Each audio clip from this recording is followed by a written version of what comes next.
मेरे प्रिय भाई और बहनों, मैंने बहुत सारे ऐसे विश्वासियों को, मसीहों को देखा है जो भक्ति करते हैं, प्रार्थना करते हैं, इसके बावजूद उनके जीवन में प्रभु की आशीषें नजर नहीं आती हैं। मैं इन बातों पर मनन चिंतन करते रहता हूं कि आखिर ऐसा क्यों है। ऐसा क्यों है कि कुछ लोगों को प्रभु आशीष देते हैं, कुछ लोगों को आशीष नहीं देते हैं। तो प्रभु ने आज मुझे एक सुंदर वचन दिया है, आपने बार बार सुना है, हम लोग मनन करेंगे। मत्ती के सुसमाचार के अध्याय 7 से, मत्ती का सुसमाचार अध्याय 7 उसके वाक्य 24 से 27 तक प्रभु कहते हैं, जो मेरी ये बातें सुनता और उन पर चलता है वह उस समझदार मनुष्य के सदृश है जिसने चट्टान पर अपना घर बनवाया। पानी बरसा, नदियों में बाढ़ आई, आंधियां चली और उस घर से टकराई, तब भी वो घर नहीं ढहा, क्योंकि उसकी नींव चट्टान पर डाली गई थी। जो मेरी ये बातें सुनता है किंतु उन पर नहीं चलता है, वह उस मूर्ख के सदृश है जिसने बालू पर अपना घर बनवाया। पानी बरसा, नदियों में बाढ़ आई, आंधियां चली और उस घर से टकराई, और वह घर ढह गया और उसका सर्वनाश हो गया। छोटा सा दृष्टांत है। प्रभु कहते हैं, जो मेरी बातों को सुनता है और उसका पालन करता है वह उस बुद्धिमान व्यक्ति की तरह है जिसने अपना मकान चट्टान पर बनवाया। जल्दी जल्दी में नहीं था, चट्टान पाने तक खोदता रहा। अपना मकान चट्टान पर बनवाया, वर्षा हुई, नदियों में बाढ़ आई, आंधी चली, उससे टकराई, लेकिन वो मकान नहीं ढहा, क्योंकि उसकी नींव चट्टान पर थी। ठीक इसके विपरीत प्रभु कहते हैं, जो मेरी इन बातों को सुनता है लेकिन उसका पालन नहीं करता है, वह उस मूर्ख की तरह है जिसने अपना मकान बालू पर बनवाया। वर्षा हुई, नदियों में बाढ़ आई, आंधी चली और उस मकान से टकराई, और वह मकान ढह गया, क्योंकि उसकी नींव बालू पर थी। जो प्रभु के आदेशों का पालन करता है उसको प्रभु बुद्धिमान कहते हैं। सिर्फ प्रार्थना करना काफी नहीं है, सिर्फ वचन पढ़ना सुनाना काफी नहीं है, बल्कि वचन का पालन करना है। याकूब कहते हैं कि हम वचन का पालन करता बने, केवल श्रोता ना बने बल्कि पालन करता बने, यानी प्रभु के आदेशों का पालन करना। यह बुद्धिमता है। यदि हम प्रभु के आदेशों का पालन करेंगे तो हमारा जीवन, हमारा परिवार, हमारा घर पक्की नींव पर खड़ा है, अन्यथा वो कच्ची नींव पर खड़ा है। हमें विधि विवरण ग्रंथ की अध्याय 4 में पढ़ने को मिलता है, बहुत सुंदर वचन है। मूसा ने अपने लोगों से क्या कहा, अध्याय 4 उसके वाक्य 5 और 6। मूसा ने कहा, देखो मैं अपने प्रभु ईश्वर के आदेश के अनुसार तुम लोगों को नियमों तथा आदेशों की शिक्षा दे चुका हूं। तुम जो देश अपने अधिकार में करने जा रहे हो वहां उनके अनुसार आचरण करो, यानी वचन के अनुसार आचरण करो, उनका अक्षरशः पालन करो। अक्षरशः पालन करने का मतलब क्या है? एक एक अक्षर का पालन करना, पूरी तरह से पालन करना।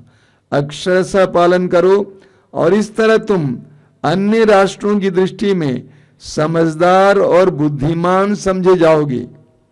जब वे उन सब आदेशों की चर्चा सुनेंगे तो बोल उठेंगे, उस महान राष्ट्र के समान समझदार तथा बुद्धिमान और कोई राष्ट्र नहीं है। प्रभु के आदेशों का पालन करना बुद्धिमता है। प्रभु की शिक्षाओं के अनुसार जीवन जीना बुद्धिमता है। बुद्धिमान लोग प्रभु के आदेशों का पालन करेंगे। मैंने देखा बहुत सारे लोगों को जो बहुत भक्ति करते हैं, तीर्थ करते हैं, यहाँ जाते हैं वहाँ जाते हैं, भटकते हैं, चीजें चाहते हैं, मोमबत्ती जलाते हैं, अगरबत्ती जलाते हैं, लेकिन प्रभु के आदेशों का पालन नहीं करते हैं। मैं अपने ही यहाँ का उदाहरण दूंगा। एक गांव है बहुत दूर है यहाँ से, और वहां से कई विश्वासी यहाँ पे आते हैं। दो बहनें एक ही गांव में रहती हैं, अलग अलग परिवार की बहनें, अलग अलग बिरादरी के भी हैं। वे दोनों लोगों की अगुवाई करते हैं, लेकिन दोनों एक दूसरे को क्षमा नहीं करते, दोनों के बीच में मेल मिलाप नहीं है। मैंने कई बार उनसे कहा कि बेटे मेल मिलाप करो, क्षमा करो, क्षमा मांगो, प्रेम से रहो। दोनों में मेल मिलाप नहीं है, दोनों प्रभु की आदेश का पालन नहीं करते। पेतरुस का पहला पत्र अध्याय 3 वाक्य 9 में पेतरुस कहते हैं, गाली के बदले गाली ना दें बल्कि आशीर्वाद दें, ताकि आपको आशीर्वाद मिले, विरासत के रूप में आपको आशीर्वाद मिले। लेकिन दोनों बहनें इस बात को मानने को तैयार नहीं है। बराबर आश्रम भी आती हैं, प्रार्थना भी चलाती हैं, प्रार्थना करती भी हैं, और दोनों परिवारों पर प्रभु की आशीष नहीं है। वे भक्ति करने को तैयार हैं, लेकिन प्रभु के आदेशों का पालन करने को तैयार नहीं है। मत्ती के सुसमाचार की अध्याय 5 उसके वाक्य 19 में प्रभु यीशु क्या कहते हैं? मत्ती का सुसमाचार अध्याय 5 वाक्य 19 में प्रभु कहते हैं, जो उन छोटी से छोटी आज्ञाओं में एक को भी भंग करता है और दूसरों को ऐसा करना सिखाता है, वह स्वर्ग राज्य में छोटा समझा जाएगा। और एक बात सुन लीजिए, जो उन छोटे से छोटी आज्ञाओं में, प्रभु के छोटे से छोटी आज्ञाओं में एक को भी भंग करता है और दूसरों को ऐसा करना सिखाता है, वो स्वर्ग राज्य में छोटा समझा जाएगा। जो उनका पालन करता है और उन्हें सिखाता है, वह स्वर्ग राज्य में बड़ा समझा जाएगा। प्रभु कहते हैं, प्रभु की दृष्टि में कौन छोटा है कौन बड़ा है? ईश्वर की दृष्टि में कौन छोटा है कौन बड़ा है? जो प्रभु के आदेशों का पालन करता है वह ईश्वर की दृष्टि में बड़ा माना जाता है। छोटे से छोटी आज्ञाओं का भी जो पालन करता है वो प्रभु की दृष्टि में बड़ा माना जाता है, और लेकिन पालन नहीं करता वो प्रभु की दृष्टि में छोटा माना जाता है। मत्ती के सुसमाचार के अध्याय 7 उसके वाक्य 21 में प्रभु कहते हैं, मत्ती का सुसमाचार अध्याय 7 वाक्य 21 में बहुत सुंदर वचन है। प्रभु कहते हैं, जो लोग मुझे प्रभु प्रभु कहकर पुकारते हैं उनमें सबके सब स्वर्ग राज में प्रवेश नहीं करेंगे। जो मेरे स्वर्गिक पिता की इच्छा पूरी करता है वही स्वर्ग राज में प्रवेश करेगा। प्रभु कहते हैं, जो लोग मुझे प्रभु प्रभु कहकर पुकारते हैं, हजारों लाखों की संख्या में लोग प्रभु प्रभु कहकर पुकारते हैं, वे सबके सब ईश्वर के राज में प्रवेश नहीं करेंगे। लेकिन जो प्रभु कहते हैं, जो मेरे स्वर्गिक पिता की इच्छा पूरी करता है वही स्वर्ग राज में प्रवेश करेगा। मत्ती के सुसमाचार के अध्याय 7 वाक्य 21। उसी अध्याय के वाक्य 7 में प्रभु ने कहा कि मांगो तुम्हें दिया जाएगा, ढूंढो तुम्हें मिल जाएगा, खटखटाओ तुम्हारे लिए खोला जाएगा। लेकिन वाक्य 21 में प्रभु कहते हैं, जो मेरे पिता की इच्छा पूरी करता है वही स्वर्ग राज में प्रवेश करेगा। हम प्रभु यीशु का जीवन देखें। प्रभु यीशु का संपूर्ण जीवन ईश्वर की इच्छा की पूर्ति थी। उनका संपूर्ण जीवन ईश्वर की इच्छा की पूर्ति थी।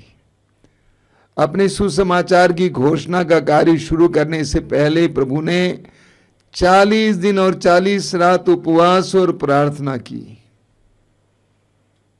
अपने पिता से जानने के लिए कि पिता की क्या इच्छा है, मैं कहां जाऊं, क्या करूं, क्या कहूं, कैसे कहूं, किसको साथ दूं, किसके साथ रहूं। पिता की इच्छा पूरी करने के लिए, प्रभु यीशु को जानने के लिए प्रभु यीशु ने 40 दिन और 40 रात उपवास और प्रार्थना की। यूहन्ना के सुसमाचार के अध्याय 4 वाक्य 34 में पढ़िए, वहां पर लिखा हुआ प्रभु यीशु अपने शिष्यों से कहते हैं कि अपने पिता की इच्छा पूरी करना उनका भोजन है। ईश्वर की इच्छा पूरी करना उनका भोजन है। भोजन से हमें क्या मिलता है? जीवन मिलता है। हम भोजन इसीलिए करते हैं, इसीलिए खाते हैं ताकि हमें जीवन मिले। यानी प्रभु कहते हैं कि मेरे पिता की इच्छा पूरी करने से मुझे जीवन मिलता है, मुझे ऊर्जा मिलती है, मुझे आनंद मिलता है। और हर विश्वासी और मसीही से भी यही मैं कहना चाहता हूं। प्रभु के आदेशों का पालन करने के से, प्रभु की इच्छा पूरी करने से हमें जीवन मिलता है। प्रभु कहते हैं क्षमा करो, और क्षमा करना आसान नहीं है, बहुत कठिन होता है। लेकिन जिस समय आप प्रभु के उस आदेश का पालन करेंगे, आपको प्रभु से आशीष मिलेगी, कृपा मिलेगी, ऊर्जा मिलेगी, जीवन मिलेगा। इसी तरह एक एक शिक्षा जो प्रभु की है उसका पालन करने से हमें जीवन मिलेगा। देखिए निर्गमन ग्रंथ के अध्याय 20 वाक्य 6 में प्रभु क्या कहते हैं? निर्गमन ग्रंथ अध्याय 20 वाक्य 6 में प्रभु कहते हैं, जो मुझसे प्यार करते हैं और मेरी आज्ञाओं का पालन करते हैं, मैं उन पर 1000 पीढ़ियों तक दया दिखाऊंगा। कितनी बड़ी प्रतिज्ञा है। प्रभु कहते हैं जो मुझसे प्यार करते हैं और मेरे आदेशों का पालन करते हैं, मैं उन पर 1000 पीढ़ियों तक दया दिखाऊंगा। न केवल तुम पर दया दिखाऊंगा, तुम्हारे बच्चों पर, उनके बच्चों पर, उनके बच्चों पर, उनके बच्चों पर। यानी प्रभु कहना चाहते हैं कि मुझसे प्यार करने वाले, मेरे आदेशों, मेरी शिक्षाओं का पालन करने वाले कितने अनुग्रहित हैं कि कई पीढ़ियां उस आज्ञाओं के पालन के कारण आशीष के पात्र बन जाएंगे। जब आप प्रभु की शिक्षाओं का पालन करते हैं, न केवल आपको बल्कि आपके आने वाली पीढ़ियों को प्रभु की आशीष मिलेगी। विधि विवरण ग्रंथ के अध्याय 6 वाक्य 2 और 3, विधि विवरण ग्रंथ अध्याय 6 वाक्य 2 और 3 में वहां लिखा हुआ है, यदि तुम अपने पुत्रों और पौत्रों के साथ जीवन भर अपने प्रभु ईश्वर पर श्रद्धा रखोगे और उसके जो नियम तथा आदेश मैं तुम्हें दे रहा हूं, यदि तुम उनका पालन करोगे तो तुम्हारी आयु लंबी होगी। इस्राएल, यदि तुम सुनोगे और सावधानी से उनका पालन करोगे तो तुम्हारा कल्याण होगा, तुम फलोगे फूलोगे, जैसा कि प्रभु तुम्हारे पूर्वजों के ईश्वर ने कहा, वह तुम्हें वह देश प्रदान करेगा जहां दूध और मधु की नदियां बहती हैं। अगर तुम और तुम्हारे बच्चे प्रभु के आदेश का पालन करोगे तो तुम फलोगे फूलोगे, तुम्हारे जीवन में तरक्की होगी, प्रभु की आशीष देखने को मिलेगी। पुराने विधान से हमें एक सबसे सुंदर उदाहरण मिलता है, इब्राहिम का उदाहरण। उत्पत्ति ग्रंथ अध्याय 22 में हम पढ़ते हैं, ईश्वर ने इब्राहिम से कहा, 100 साल की उम्र में इब्राहिम को जो संतान मिली थी इसहाक, ईश्वर ने इब्राहिम से कहा कि इब्राहिम अपने इकलौते पुत्र, एकमात्र पुत्र इसहाक, जिसको तुम बहुत प्यार करते हो, मोरिया प्रदेश ले आओ और जो पहाड़ी मैं तुम्हें दिखाऊंगा उस पर बलि चढ़ाओ। और इब्राहिम ने अपने को उसके लिए तैयार किया। इब्राहिम को बहुत बड़ा रिस्क लेना पड़ा। इब्राहिम ने अपनी पत्नी से नहीं कहा होता तो बच्चे को थोड़ी जाने देती, अपने नौकरों से नहीं कहा, बच्चे से नहीं कहा, किसी से नहीं कहा। इब्राहिम अकेले अपने पुत्र को लेकर नौकरों के साथ चला जाता है। अंत में वेदी बनाकर इब्राहिम अपने बच्चे को बांध देता है और बलि चढ़ाने के लिए अपना छुरा उठा लेता है, तब आवाज आती है, वाक्य 16 को आप पढ़िएगा। प्रभु ने कहा कि तुमने अपने एकमात्र पुत्र को भी मुझे देने से इनकार नहीं किया, इसलिए मैं तुम पर आशीष बरसाता रहूंगा। प्रभु कहते हैं मैं शपथ खाकर कहता हूं, तुमने अक्षरशः मेरी आज्ञा का पालन किया, इसलिए मैं तुम पर आशीष बरसाता रहूंगा। ये पवित्र वचन, प्रभु की आज्ञाएं, ये हमारे लिए आशीर्वाद का स्रोत है। ये तभी हमें आशीर्वाद के लिए माध्यम बनेंगे, हमारे लिए आशीर्वाद के लिए माध्यम बनेंगे जब हम इनका पालन करेंगे। बहुत सारे भाई बहन वचन सुनाते हैं, सुनते हैं, सुनाते हैं, बहुत अच्छी बात है, लेकिन मैं ये भी पूछता हूं, भाई कौन पालन करेगा? ये बाइबल सुनने और सुनाने के लिए नहीं है, बल्कि ये पालन करने के लिए है। पवित्र वचन का हमें पालन करने की जरूरत है। प्रभु ने इब्राहिम से कहा कि मैं शपथ खाकर कहता हूं कि मैं तुम पर आशीष बरसाता रहूंगा, क्योंकि तुमने मेरे आदेश का पालन किया।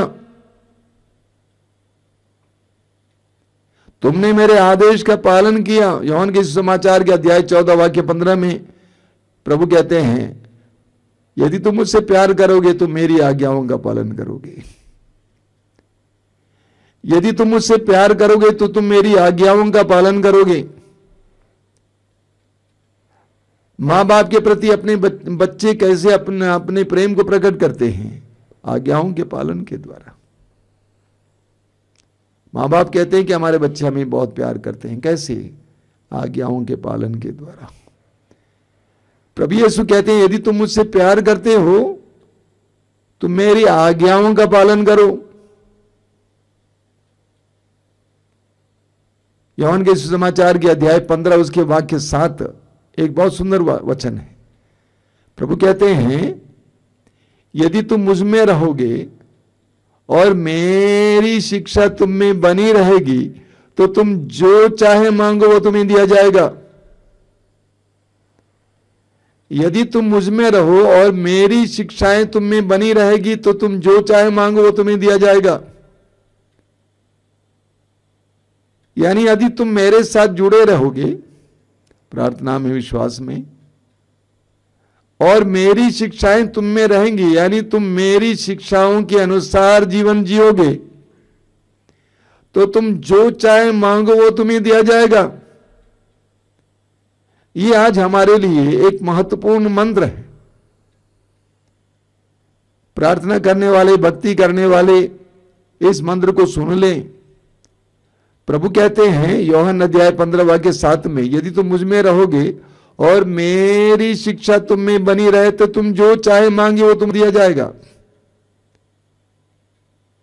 तो प्रभु चाहते हैं कि हम भक्ति करें, प्रभु से प्रेम करें, प्रभु के पवित्र वचनों को सुने। उसके साथ साथ प्रभु ये भी चाहते हैं कि प्रभु के वचनों का पालन करें। जो भी वचन है, प्रभु के आदेशों का पालन करना आसान नहीं है, कठिन है। इब्राहिम के लिए ईश्वर के आदेश का पालन करना आसान नहीं था, कठिन था। अपने एकमात्र पुत्र 100 साल की उम्र में ईश्वर ने उसको दिया था। उस एकमात्र पुत्र को भी बलि चढ़ाने के लिए तैयार होना क्या एक इंसान के लिए संभव है? कठिन सी बात है, लेकिन इब्राहिम उसके लिए तैयार हुआ। कभी कभी हमें भी ऐसा त्याग करना पड़ता है। ऐसा कि कहा जाता है कुछ पाने के लिए कुछ खोना पड़ता है। हम प्रभु से प्रार्थना करें, प्रभु मुझे आज्ञाकारी बनाओ। आइए हम प्रार्थना करें। अपनी आंखें बंद कीजिए, हृदय खोलिए, प्रभु के पवित्र वचनों को इस समय सुनिए। प्रभु कहते हैं, यदि तुम मुझसे प्यार करोगे मेरी आज्ञाओं का पालन करोगे। यदि तुम मुझसे प्यार करोगे मेरी आज्ञाओं का पालन करोगे। जो मेरी आज्ञाओं का पालन करता है वो बुद्धिमान व्यक्ति की तरह है, जिसने अपने मकान को चट्टान पर बनवाया। वो कभी गिरेगा नहीं, वो स्थायी बना रहेगा, वो टिकेगा। प्रभु यीशु हमें कृपा दीजिए। तूने अपने पिता की इच्छा को पूरी की, यहां तक कि क्रूस के मरण तक। हमें तेरे आदेशों का पालन करने के लिए कृपा दीजिए। आमीन।